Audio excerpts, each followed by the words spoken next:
हरे Krishna.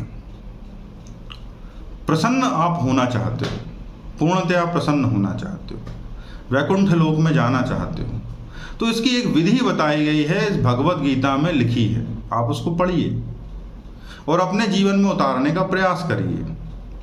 Secret सामने लिखा हुआ है कि पूर्णतया प्रसन्न कौन हो सकता है, और पूर्णतया प्रसन्न वही हो सकता है जो वैकुंठ लोक में प्रवेश कर चुका हो।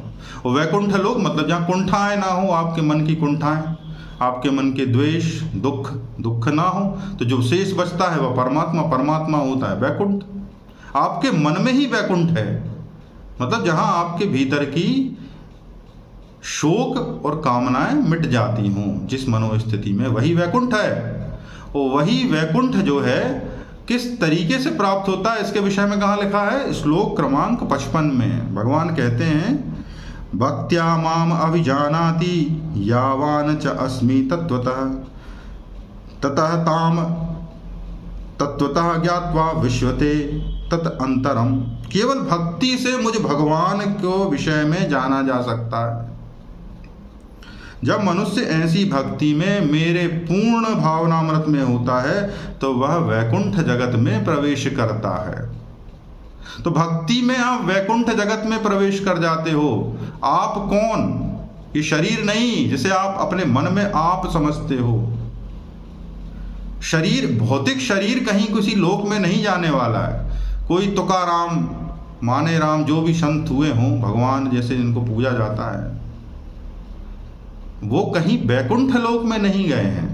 कोई लोक में शरीर सहित नहीं जाता। वहाँ पुराणों में भी यही वर्णन है कि कोई व्यक्ति शरीर से सशरीर कहीं नहीं जाता है, शरीर तो यहीं छूटेगा।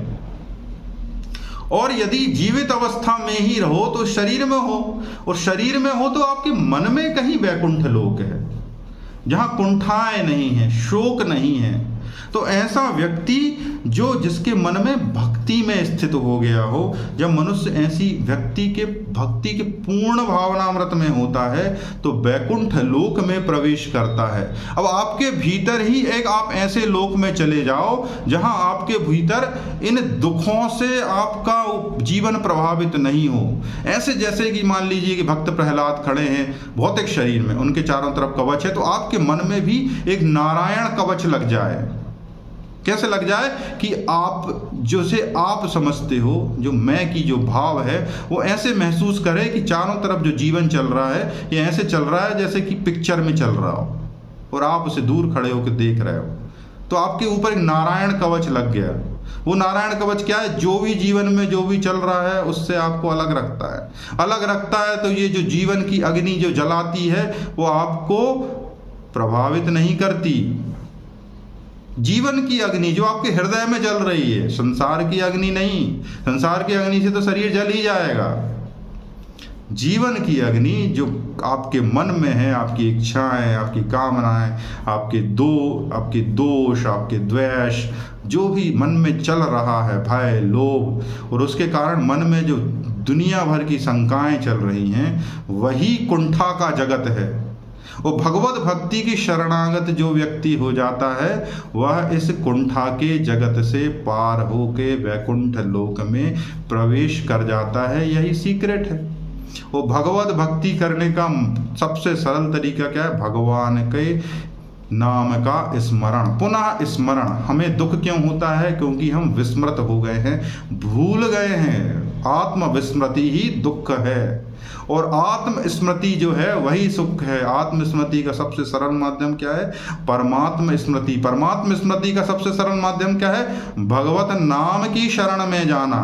जो भगवत नाम की शरण में होगा वो परमात्मा में स्थित हो जाएगा, और जो परमात्मा में स्थित हो जाएगा वो आत्म में स्थित हो जाएगा, और आत्म विस्मृति स्वस्मृति में बदल जाएगी। आप अपने स्वभाव में स्थित हो जाओगे, और अपने स्वभाव में मनुष्य जो स्थित हो जाता है वह समस्त दुखों से दूर वैकुंठ जगत में चला जाता है। तो यह उस वैकुंठ लोक की व्याख्या है जो भगवद गीता के अध्याय क्रमांक 18 के श्लोक क्रमांक 55 में लिखी है। आपको भी वैकुंठ लोक में यदि इंटरेस्ट हो तो केवल पढ़ने से काम नहीं चलेगा, इसके आगे बढ़ना ही पड़ेगा, तभी आपको उस वैकुंठ लोक के दर्शन होंगे। भाई लोकसभा में घुसने के लिए सांसद बनना पड़ता है, प्रयास करना पड़ता है, चुनाव जीतना पड़ता है, ऐसे ही लोकसभा में नहीं घुस जाते। तो वो तो वैकुंठ लोक है, उसके लिए भी प्रयास करना पड़ेगा। वो कुछ तो प्रयास करना ही पड़ेगा जो इस कुंठाओं से ऊपर उठा सके, ऐसे ही काम नहीं चल पाएगा, उद्यम तो करना ही पड़ेगा।